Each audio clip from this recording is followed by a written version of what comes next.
Muchas gracias por esta convocatoria, es un placer encontrarme con mucha gente querida y en este momento no lo estoy viendo a Facundo. ¿Vos me ves, Facundo? Sí, sí, está todo Perfecto. perfecto, Flor. Te Ahora veo sí. perfecto. Bueno, les cuento que estoy un poquito lejos de Rosario y a veces eso me juega en contra con la tecnología. Justo en esta mañana que estamos hablando de la importancia de la tecnología para comunicarnos y de la importancia de la tecnología en salud. Todos ustedes lo conocen, pero tengo que hacer la presentación formal. Estamos con el doctor Facundo Manes, uno de los neurólogos argentinos más reconocidos, más respetados, no solo en nuestro país, sino en muchísimos lugares del mundo. Él es fundador y presidente del Instituto de Neurología Cognitiva, de INECO, es el neurólogo y neurocientífico argentino más prolífico de los últimos tiempos, ha dedicado gran parte de su trayectoria a descifrar los secretos, los misterios del cerebro, una actividad que sigue desarrollando como investigador del CONICET, es presidente honorario de la Fundación INECO, justamente para la investigación en neurociencias, profesor de neurociencias cognitivas, presidente de un montón de fundaciones y miembro de fundaciones científicas muy importantes en el mundo y de universidades también muy prestigiosas, mini bio de Facundo Manes. Y Facundo, antes de introducirnos en el tema que nos convoca en esta reunión, no puedo evitar en un día tan especial para los argentinos, para el mundo, hablar de lo que nos está ocurriendo hoy, que es despedir a Diego Maradona, porque vos hiciste un tuit hace unas horas, y para los que no lo leyeron, ese tuit del doctor Manes dice: hoy no hay cerebro que valga, somos todo corazón, el mundo entero te llora al mismo tiempo, Diego, gracias eternas. ¿Cómo estás viviendo este momento tan particular? Bueno, Maxi te presentaba y olvidó decirte que somos amigos. La verdad que, Flor, es un placer estar con vos, estar con Ivy, con Maxi, con toda la gente que me invitó, con todo Rosario. Me siento parte de Rosario, que para mí es una de las ciudades más lindas de la Argentina, y además está Iné Coronio. Siento que soy parte de la comunidad, así que estoy muy contento de estar acá, primero, con ustedes, compartiendo este evento. Eh, con respecto a Maradona, uno olvida casi todo en la vida y recuerda solo lo que nos emociona. Yo me acuerdo perfectamente, era el 86, tendría 17 años, 16 años, estaba sentado en el bar de la terminal de Salto. Me acuerdo el lugar, estaba lleno el lugar, lleno, y me acuerdo el lugar donde yo estaba sentado cuando Maradona le hizo el segundo gol a los ingleses. Me acuerdo con quienes me abracé, me acuerdo, y no me acuerdo nada de ese año. El año anterior no me acuerdo nada, ni me acuerdo el año después, pero ese momento, y a todos los que tenemos ya una edad para recordar ese momento, eso nos marca cómo Maradona influyó en nuestras vidas, ¿no? Y cómo la emoción, y cómo recordamos lo que nos emociona. Pues fíjate que yo me acuerdo de ese momento y no me acuerdo de dos. Si vos decís, ¿qué hice el año anterior? Si no lo veo por fotos, no lo sé, o el año posterior. Y aparte Maradona era una persona carismática, tenía una gran confianza en sí mismo y en cierta manera su talento futbolístico, ¿para qué negarlo? Por eso pongo que en realidad, como bien sabés, técnicamente la frase mía por Twitter hubiese sido correcta. Hoy nos olvidamos de la razón, prevalecen las emociones, pero era demasiado técnico y puse corazón en vez de emoción y cerebro en vez de razón, pero el cerebro tiene la parte emocional y racional. Pero bueno, Maradona nos marcó en cierta manera ese carisma y ese talento casi artístico, puso a la Argentina orgullosa, un país con muchas frustraciones. Y, y bueno, ese mundial, lo que representaba. Hoy la tapa de todos los diarios del mundo. Yo recibí mails de colegas míos de Singapur, de China, de Inglaterra, de Estados Unidos, de Italia, de Chile, de Brasil, WhatsApps o mails de todos mis colegas. Y bueno, Maradona era eso y representaba Argentina, con lo mejor y lo peor representaba nuestro país. Y hoy es un momento para recordarlo, creo que ha muerto alguien como nos contaban cuando murió Evita, cuando murió alguien así, que uno puede estar de acuerdo o no, pero hoy es un momento que va a quedar en la historia y bueno, Maradona ya entró en el reino de las leyendas. Facundo, hablaste de lo inolvidable, de lo que se recuerda, de los momentos críticos o de aquello que impacta en nuestra mente, en nuestras emociones, y cómo olvidar el 2020 con todo lo que nos está ocurriendo, además, por supuesto, con la pandemia. Y vos has sido y sos un estudioso no solo del cerebro, sino particularmente de lo que tiene que ver con la vida y la calidad de vida del adulto mayor. Es un tema del que te has preocupado especialmente, no solo desde lo profesional y lo científico, sino también desde lo humano, en todos los aspectos que vos recorres en tu vida profesional. Y los adultos mayores han sido los grandes golpeados, si se quiere, por las características del virus que nos asola en este momento, que asola al mundo. Quería preguntarte qué mirada tenés en relación a la vejez, a los adultos mayores, a la soledad del adulto mayor a la que te has referido tantas veces, a las enfermedades justamente que afectan a nuestros viejos en este contexto pandémico. Bueno, los adultos mayores ya en el mundo sufrían una epidemia de soledad previa a la pandemia, incluso en países industrializados como Inglaterra, Estados Unidos, o incluso países que vienen industrializándose y generando riqueza como China. En Inglaterra se creó el Ministerio de la Soledad hace unos años, antes de la pandemia. En Estados Unidos, el 40% de los americanos en algún momento de su vida se sintieron solos en forma crónica. Y la soledad es una alarma biológica que nos recuerda que somos seres sociales, que tenemos que vincularnos. Como la sed es una alarma biológica que nos recuerda que tenemos que hidratarnos, el hambre es una alarma biológica que nos recuerda que tenemos que alimentarnos, el sueño es una alarma biológica que recuerda que tenemos que descansar, el dolor es una alarma biológica que nos recuerda que tenemos que ver qué parte del cuerpo está sufriendo. La soledad es una alarma biológica que nos recuerda que tenemos que estar conectados. Y ya antes de la pandemia, muchos adultos mayores tenían una soledad crónica y que ahora se agravó. Y de hecho son uno de los grupos más vulnerables al impacto mental de la pandemia. Yo creo, estoy convencido que la salud mental, el bienestar mental debe ser un eje central en la respuesta a la pandemia, que no está siendo. Vamos a ver, estamos viendo, y por ahora de forma transitoria, altos niveles de ansiedad, de depresión, de estrés en todos los sectores, pero sobre todo en algunos grupos, en los jóvenes, sobre todo de 15 a 25 años, porque están gestando sus emociones, las mujeres por el enorme trabajo inequitativo en la casa, con los chicos, con las tareas, la violencia doméstica, los que trabajamos en el sistema sanitario, los camilleros, los enfermeros, los administrativos, los médicos, y los adultos mayores. Porque ya ellos ya tenían una epidemia de soledad previa a la pandemia que ahora se agravó. Porque este virus agarra lo mejor de nuestra especie, que es el contacto humano, la capacidad de abrazarnos, y los usa en nuestra contra. Así que debemos poner toda la energía de la respuesta a la pandemia también en la salud mental de los mayores. Vos hablaste también, discúlpame, de los jóvenes, por supuesto, como otro de los grandes grupos afectados. Si bien esto ha recorrido y nos ha tocado a todos, en la mediana edad, en general, bueno, o porque se ha perdido el trabajo y hemos tenido que salir a buscar nuevos recursos, o porque hubo que seguir saliendo a trabajar y estar en contacto y demás, el adulto de mediana edad vivió o vive la pandemia con sus limitaciones de otra manera, los chicos están más encerrados, los adultos mayores ni hablar, y como estamos hablando en este encuentro de herramientas digitales y recursos, quería preguntarte, ¿qué recursos existen desde lo digital para poder salir o acompañar a esa soledad de la que vos hablabas, que era previa a la pandemia?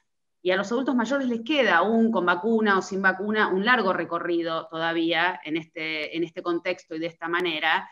Quería preguntarte qué se tiene que tener en cuenta a la hora de desarrollar herramientas digitales para acompañar a los adultos mayores y cuidarlos, y qué experiencias hay en el mundo en relación a esto, ¿no? Bueno, justamente debemos aprovechar la conectividad, los Zooms, los Google Meet, la tecnología para el celular, el WhatsApp, para conectarnos con los adultos mayores. Es más, en todas mis charlas que di en estos tiempos, en toda América Latina, pedía a cualquier ambiente, decía, cortemos ahora, cuando termine esta charla, llamemos a un adulto mayor, llamemos por teléfono a un adulto mayor que hace mucho tiempo que no vemos, que fue influyente en nuestras vidas, no a nuestros padres o a nuestros abuelos, que quizás lo vemos toda la semana o hablamos, a cualquier persona. Yo en Salto, por ejemplo, tengo varias personas que fueron influyentes, que todavía viven, los llamo una vez por semana, cosa que no hacía antes de la pandemia. Porque esa llamada, preguntarle cómo está, escuchar genuinamente lo que sienten, es invalorable. Así que tenemos que usar la tecnología en esta época para compensar la falta de contacto. Y la tecnología es una herramienta increíble que tenemos hoy para ayudar a los adultos mayores que están solos, que sienten la necesidad de expresar sus emociones. Y hay muchas herramientas tecnológicas, y también hay muchas estrategias, pero no hay mayor estrategia que escuchar al otro, que expresen sus emociones, que nos cuente cómo está, escucharlo genuinamente. No hay mayor estrategia que escuchar genuinamente al otro, que tener empatía. La empatía tiene dos aspectos. Un aspecto cognitivo, que es imaginar qué siente el otro, o imaginar qué está pensando el otro. Es una empatía cognitiva. Pero también una empatía emocional, es sentir lo que siente el otro. Y no hay mayor herramienta de todas las que hay dentro de la tecnología, que es una herramienta bárbara, que escuchar genuinamente las emociones de los adultos mayores. Vos hablás siempre de la plasticidad neuronal y de lo que se puede descubrir todavía en relación a las potencialidades del cerebro, y no puedo dejar de pensar en el ejemplo, si se quiere, positivo en esta pandemia, de cuánta gente de mucha edad, me refiero a personas de más de 75, 80 años, han sacado recursos que creo que ni ellos sabían que tenían, o las familias ni los imaginaba, para aprender a conectarse, para encontrar la manera justamente de no perder el contacto, ¿no? Te diría como hasta una cuestión de supervivencia, y eso los ha mantenido activos, y esto me lleva a preguntarte, bueno, ¿hasta qué momento de la vida podemos seguir produciendo y encontrando caminos para vivir mejor, ¿no? Y para no perder ese contacto social y afectivo del que vos hablabas? Hasta el último día de la vida, no solo que podemos, sino que debemos. Vamos a volver a abrazarnos, vamos a volver a tocarnos, porque el ser humano es un ser social. Y inclusive si vos me decís cómo va a ser el mundo en 5 o 10 años, yo te diría que lo más sofisticado, lo más premium, como comer comida orgánica hoy, va a ser abrazarnos, estar frente a frente. Ese café que cuando yo iba a Rosario nos tomábamos con vos, con Ivi, con Rocío, que era habitual, va a volver a ser algo premium, algo sofisticado, algo que vamos a valorar. Vamos hacia un mundo donde la presencia del otro, la presencia humana va a ser lo más importante. Y los adultos mayores tienen una ventaja en términos de bienestar, que en general hay varios estudios que muestran que cuando uno es adulto mayor, hay una experiencia, una sabiduría que baja la ansiedad y que nos hace más felices o nos da más bienestar. La felicidad no tiene tanto que ver con la plata después de cierto nivel, ni con experiencias positivas todo el tiempo. La felicidad tiene que ver con una vida rica en emociones, que pueden ser positivas o negativas. Y los adultos mayores muestran en varios estudios, no tanto en Argentina, que hay una U en la vida de felicidad, que hasta los 20, 25 años uno es bastante feliz, no importa si uno crece en la adversidad de Bangladesh o de Siria, o en Nueva York, o en Buenos Aires, o en Viena. entre los 25 y 60 años uno tiene bastantes frentes en la vida. Los hijos que son maravillosos pero nos dan estrés, el estatus económico, social, y uno tiene muchos estreses en la vida entre los 25, 30 y 60 años. Pero después de los 60 años las personas son bastante felices, a no ser que estén solas, porque la soledad crónica nos mata. La soledad crónica es un factor de mortalidad más importante que el alcoholismo, la obesidad y la polución ambiental. Así que tenemos que aprovechar que el adulto mayor puede ser incluso más feliz que alguien de 30 o 60 años estadísticamente, porque tiene la sabiduría, la riqueza de la vida, el manejo de la ansiedad, mucho más desarrollado que alguien más joven. Así que no solo que es el momento para, hasta el último día de la vida, para todo lo que preguntás, sino que debemos hacerlo. Cuando a mí me preguntan hasta qué momento podemos aprender, hasta cuándo puede aprender el cerebro, yo digo, hasta el último día. ¿Y podemos? Sí, no solo que podemos aprender, sino que debemos, porque la educación protege al cerebro. Y lo mismo digo con el contacto humano, con el contacto social, con el vínculo. Te diría que una de las cosas más importantes que tenemos para el bienestar es el vínculo. Hoy el virus agarra lo mejor de nosotros, que es el contacto humano, y lo usa a nuestra contra, pero tenemos que bypassearlo con la tecnología. Hoy la tecnología nos permite bypassear esta complicación de no poder abrazarnos. Vamos a volver a abrazarnos, pero por ahora la tecnología es fundamental. Facundo, y en lo personal y profesional, ¿cómo te readaptaste? Y quiero ejemplos, cuestiones prácticas. Vos que sos un tipo que se la pasa viajando, hiperconectado, pero que te gusta estar justamente en los lugares, con tu presencia, dando clases, compartiendo charlas, enriqueciéndote desde todo punto de vista. ¿Cómo te impactó en lo personal y cómo readaptaste tu trabajo en todos estos meses? Bueno, es cierto, mi vida, yo tengo varios frentes en mi vida como médico, veo pacientes, veo muchos de segunda vez, del equipo de Favaloro, de Neurociencia de INECO, de segunda vez, casos complejos, o gente que llega a mí porque es amiga, pero veo pacientes, hago investigación, doy clases, soy presidente de una sociedad neurológica internacional que me lleva bastante tiempo, estoy preocupado por la Argentina, tratando de colaborar a la discusión nacional permanentemente, mi familia, mis amigos, bueno, tengo muchos frentes en mi vida y parte de ella es recorrer mi país y convencer a todos que la base del desarrollo argentino tiene que estar en la educación, en la ciencia, en la tecnología, en la salud. Tenía esta vida, de repente el contexto cambió abruptamente para todos y ahí yo me adapté como muchos a un nuevo contexto y te diría que me motivó, como a muchos, porque ahí es un ejemplo claro de cómo cuando uno quiere cambiar, uno a veces tiene que cambiar el contexto.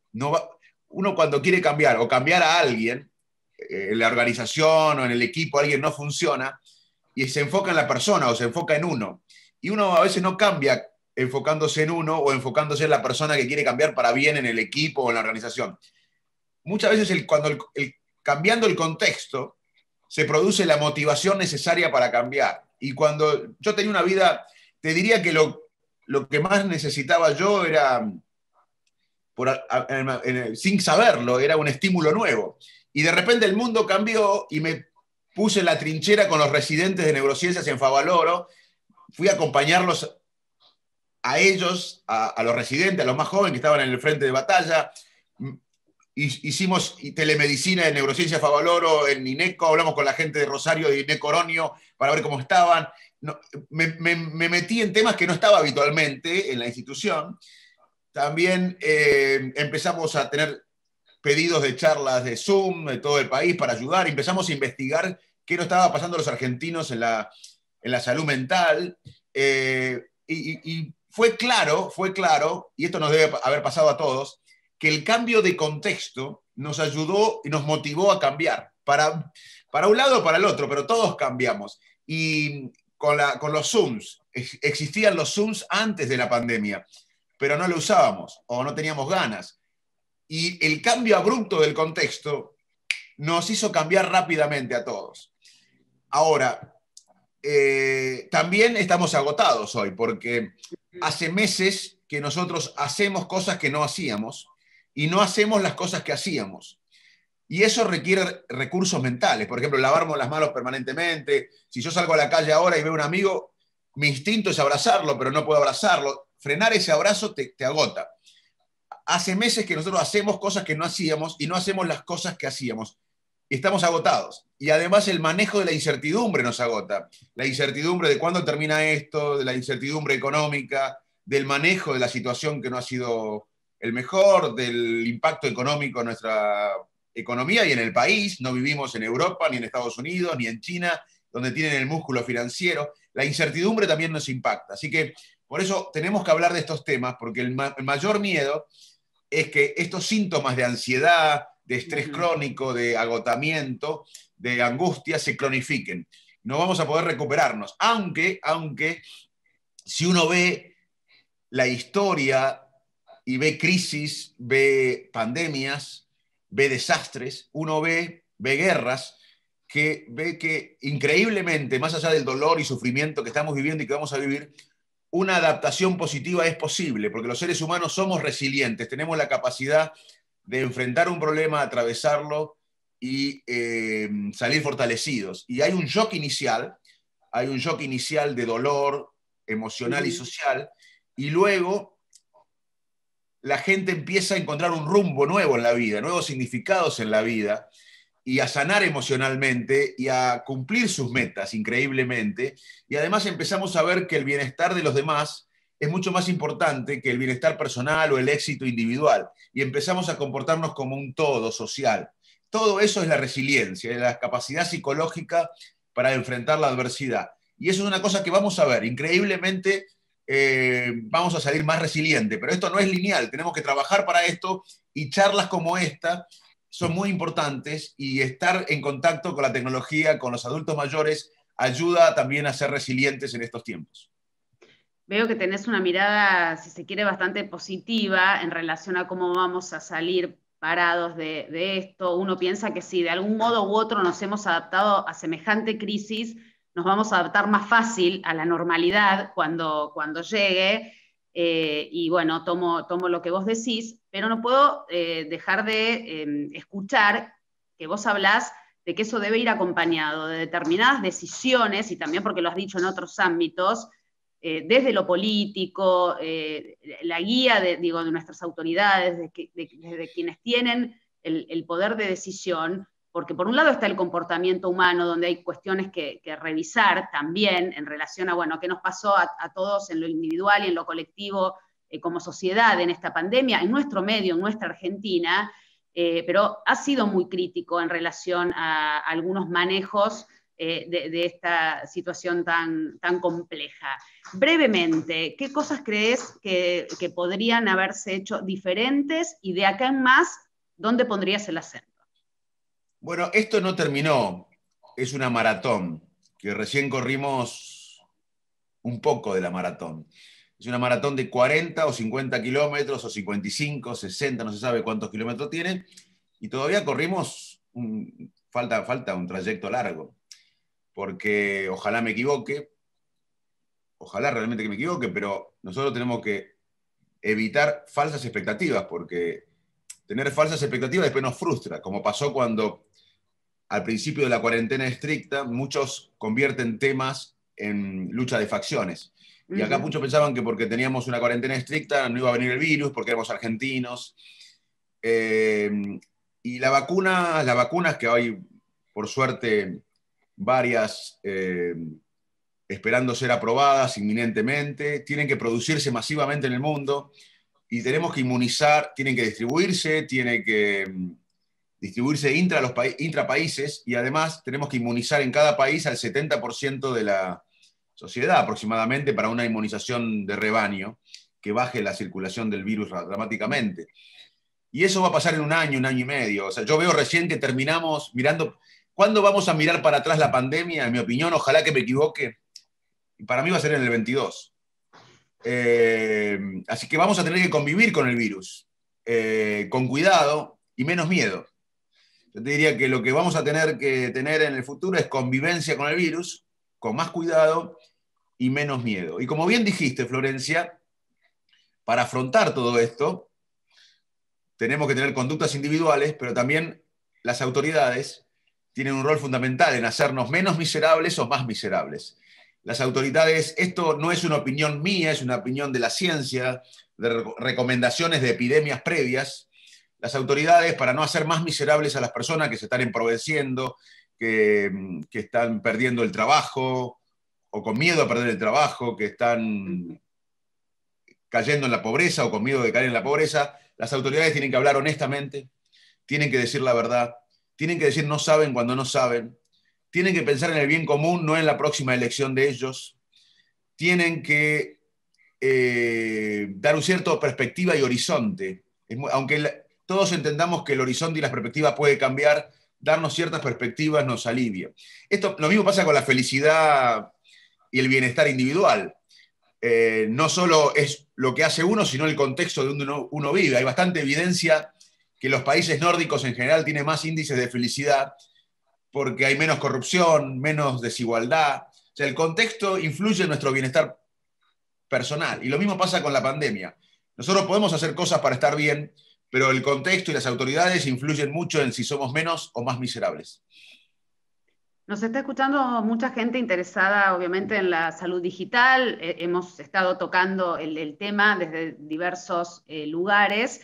Y bueno, lo dijiste claramente, la tecnología llegó para quedarse, vinculada a la salud, a la cercanía entre el médico y el paciente, en los distintos ámbitos, ¿no? También lo dijiste a nivel educativo, universitario. Bueno, ahora todo se hiperdigitalizó. Pero también hablaste, Facundo, de que no podemos perder ni queremos perder el abrazo, el contacto humano, la mirada, etc.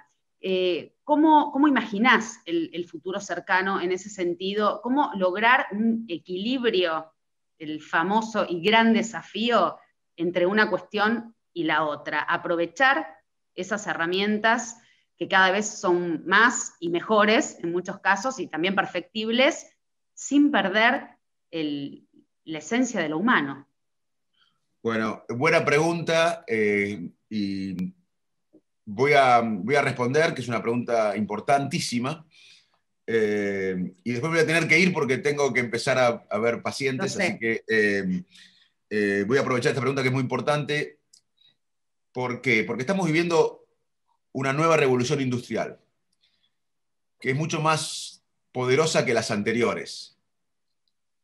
Porque esta revolución industrial no cambia solo lo que hacemos, nos cambia a nosotros. Estamos viviendo la fusión de lo biológico, lo digital y lo físico.